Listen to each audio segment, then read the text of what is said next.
Hello, welcome to another Reaper blog tutorial. Today we're going to be doing a little bit of guitar recording and talking about managing takes, finding the best way to keep your sessions organized and have the least amount of trouble when you're recording your takes.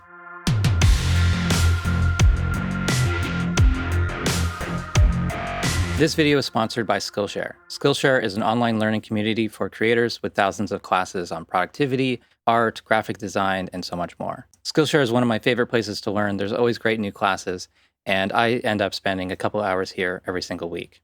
If you're watching this, you're probably a Reaper user, so you might be interested in this Intro to Digital Audio Recording, Learn the Basics of Reaper DAW from Brian Knapp. This is a great class, great beginner stuff, and highly recommended. I'm also a huge fan of Mike Lowery's videos, always drawing 7 creative exercises to jumpstart your sketchbook. Mike is one of the funniest creators on Skillshare. I love learning and I love trying out anything that's creative, and I really enjoyed following along with Mike's class here. Skillshare has a special offer right now for the summer. The first 1,000 people to use the link in my description will get 1 month of free trial of Skillshare Premium. This gives you access to every single class and workshop, offline access, so you can save videos to an iPad while you're traveling. I highly recommend Skillshare. They've been a great sponsor, and I know you'll enjoy it. Thanks to Skillshare for sponsoring this video. I've got 2 tracks here, and the first track is for guitar. The second track is some drum loops already loaded up here. And these are just from Addictive Drums. So let's hear that.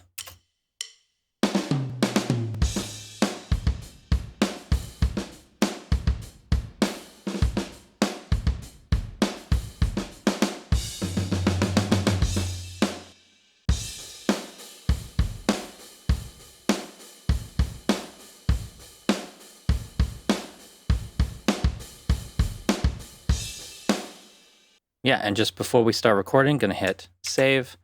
And let's make sure that tracks are named. You should always name your tracks. It just really helps manage your files later on. If you ever go and look for a recording, having it named guitar is going to be a lot easier to find than like the date.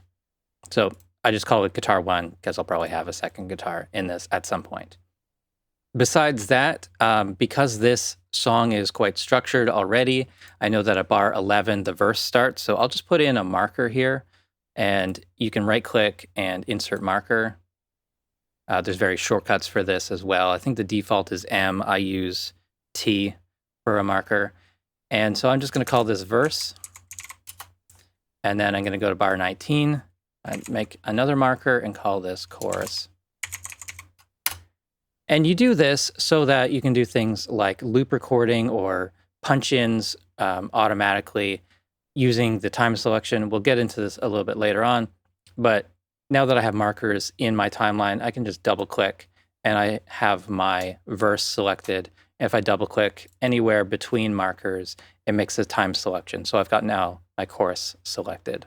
And then as far as other settings in Reaper, let's look in the options menu. I have record mode normal, new recording that overlaps existing media, splits existing items and creates new takes. That's the default. Auto crossfade media items when editing. I'm actually going to turn that off. And the other thing that I have on here is trim content behind media items when editing. And this option prevents items from being like hidden underneath other items and may or may not be still audible. Some really confusing things can happen when this is off, and it is off by default. So I recommend turning that on.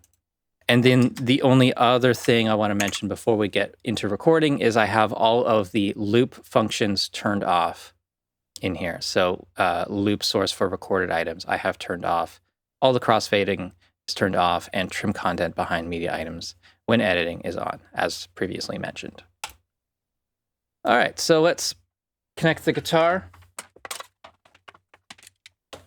So I've got my guitar connected to input 1 on my audio interface, got the volume turned up, found a pick, and just need to record arm this track right there. And I can now hear it in my headphones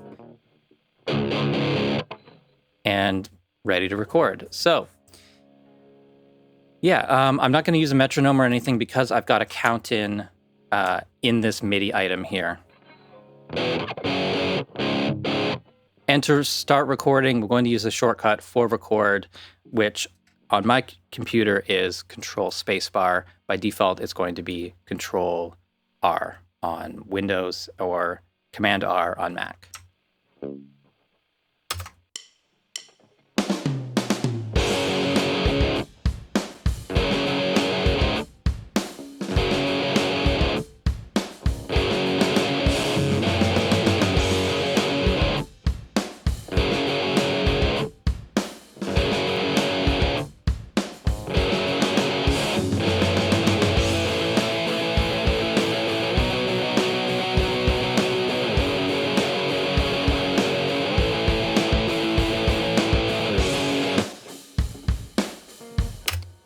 And I've made a mistake. I forgot how the chorus was supposed to go completely. But that's fine because I planned that. So now that I have one recording here, what happens if we record over top of it? We'll just pause here and figure out what that chorus is supposed to be. And then we're going to continue on. And I'm going to leave that mistake section, this whole section here. I'm just going to leave that in there, and we'll see what happens when we play over it. So I'm going to record this in the way that I think most people that are new to Reaper would approach this. They'll just start from the beginning again and record over it. And they'll try to record as much as possible without messing up. So here we go.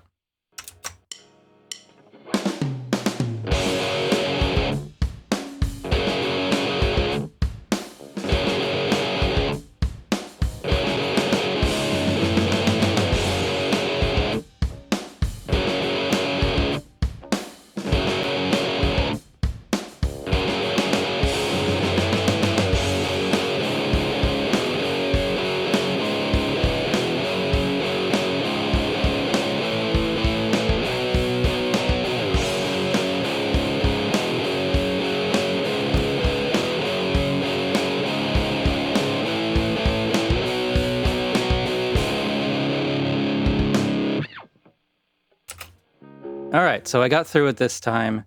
Now you can see that things are a little bit messy.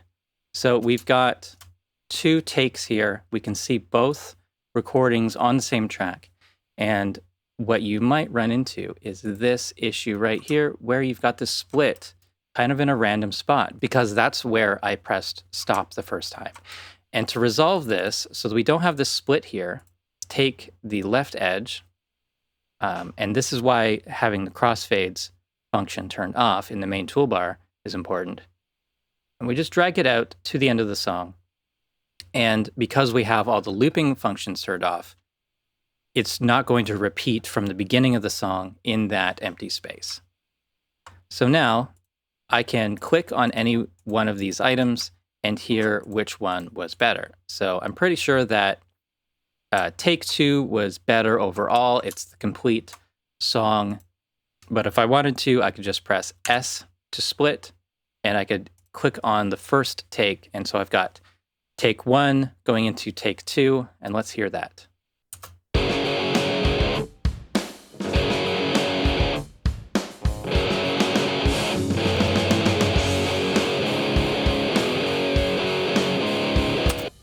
All right, so it's so that take actually wasn't so good right there. We'll probably keep it on this. And at this point, I'm not worried about any clicks or anything going between different sections. We're still recording, so I don't want to start putting in crossfades to smooth out the transitions, because at this point, it's going to get in the way. So as I mentioned earlier, if I want to redo one section, I can just simply double-click in here. And if I go into a record mode like time selection autopunch from the options menu, or right-clicking on the record button, I can record into that section. Still, all the other functions are the same. The only thing that I'll do differently this time is move my cursor a little bit earlier. So I'm just going to start at bar 15, and I'm going to, the recording will start at bar 19. And yeah, I'll just hit record.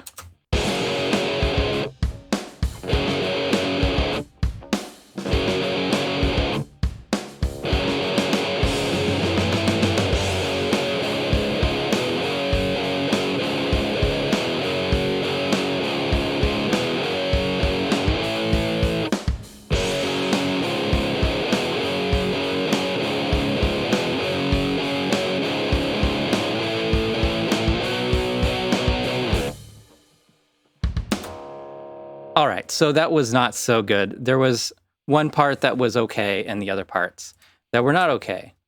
The important thing here is that now we've got 3 takes, and because of the way that time selection auto punch works, I actually have all the way back here, all the way back to when I started recording as far as audio content goes. So as long as the transport's running and you're in that mode, it records all of that stuff. So I can trim this back to bar 18 if I wanted. And it sounds like this.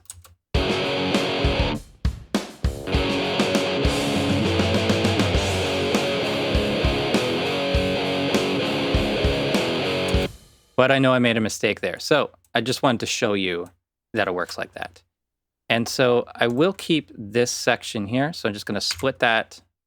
So we're going to keep it on take 2 throughout all of this, and then take 3 for there. And then when we get to this section, going back to take 2 for the outro. Let's hear that.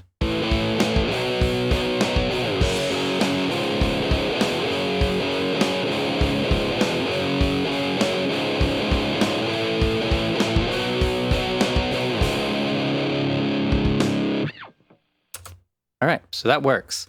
Now that we have our performances selected, and obviously in a real situation, I would record all of this better. At this point, we can hide the unused takes by using this option, show all takes in lanes when room. So when that is off, only the active takes are visible, and it just looks like one continuous item. We can still switch takes. There's actions. We can right click and go to take, and then there's next to previous take. But what I do is Shift T. I think the default is actually T for that, but I use Shift R and Shift T to cycle between different takes. And so all you need to do is select the item, hit the shortcut to go to the next take. You can audition that, and yeah, it's all very quick and easy. I'm going to bring up the metronome window now. That's by right-clicking on it. And we'll enable the metronome. And I'm going to run it. I'm going to turn off running during playback. And I'm going to apply a count-in before recording. Count-in measure is 2 bars. And now let's do a punch-in loop recording in this section. I've got 4 bars selected. And I'm just going to keep repeating that section. I'm going to repeat it a couple times. We have a few more takes for this section.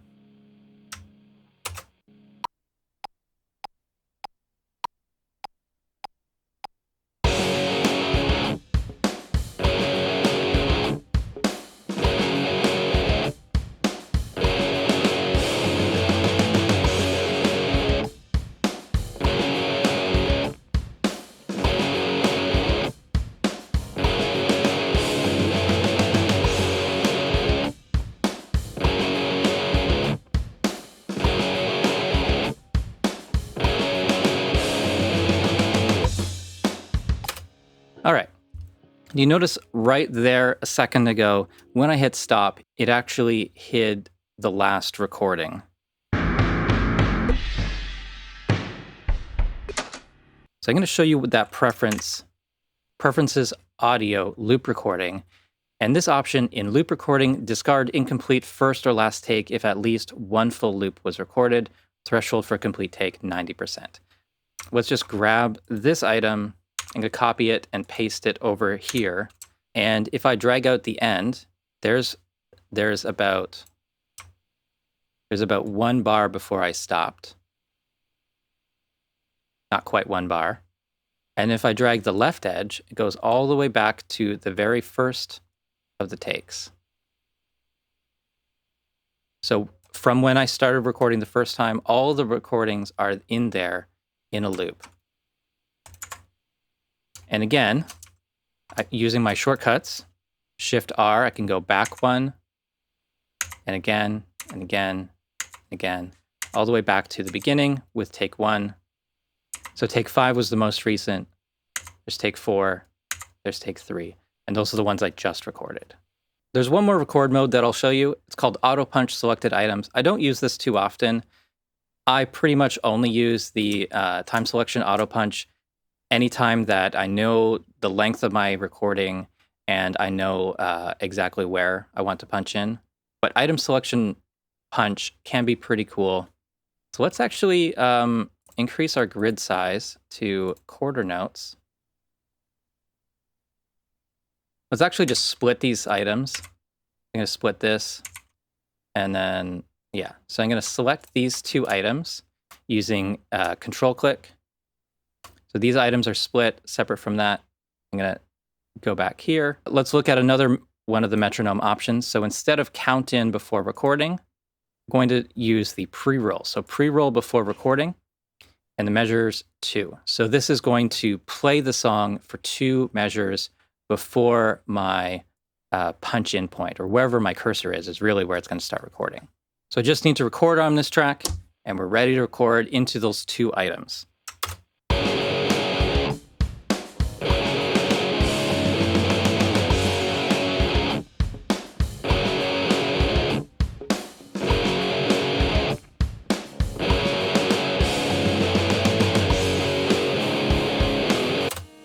And so with that function, if you just split the items or the moments when you want to record into, you can replace and create new takes within those items. So if we're looking at this, you can see here, this selected item has 6 takes and 3 is the active take.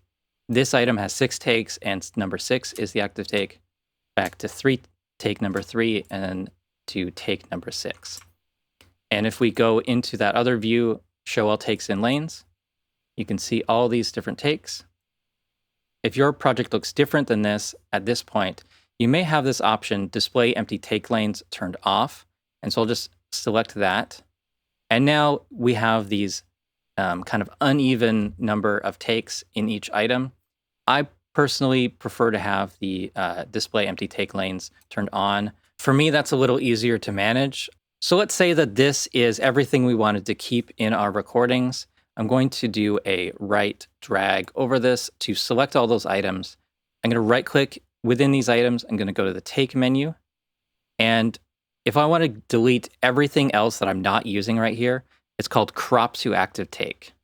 And so this is going to delete everything that is not currently the active take. After you do this, there's not really any going back. You can't really choose takes again. But all the recordings are still in your hard drive. So if you really messed up here, you can go back and get them. So I'm just going to run this action, crop to active take. And now I just have a single recording made up of different pieces in this project. And yeah, so there's no different take lanes or anything like that.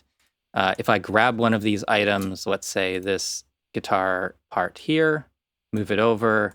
If I drag this out, I still see, sorry about that, I still see all the original recordings in there. So technically you can go back from that, but it's a little bit more work than leaving the takes active all the time. Key takeaways from this that I want you to keep in mind. When you do your first recording, make sure you extend the item length all the way to the end so you don't get these little slivers of audio that are hard to manage. And you don't split up your recording into multiple takes too soon and having those takes in different lengths. It's very important to have all of your takes the same length. The next is to take advantage of the different punch-in recording modes after you've done your first recording. It makes things so much simpler when you have items the exact same length and you can just quickly choose different takes from the takes menu or from the keyboard shortcuts, knowing that the entire section is going to be swapped over. And then the last thing is just make sure that your recording settings in the options menu or in the main toolbar are optimized for what you're actually doing. So there's lots of settings that are great for when you're editing, and those same settings can get in the way when you're just recording. So that's it. Thank you so much for watching. Hope you've enjoyed this tutorial. Please subscribe to the channel if you haven't already. Follow me on Facebook and Twitter. Support the Reaper blog through Patreon, and visit reaperblog.net for a lot more tutorials.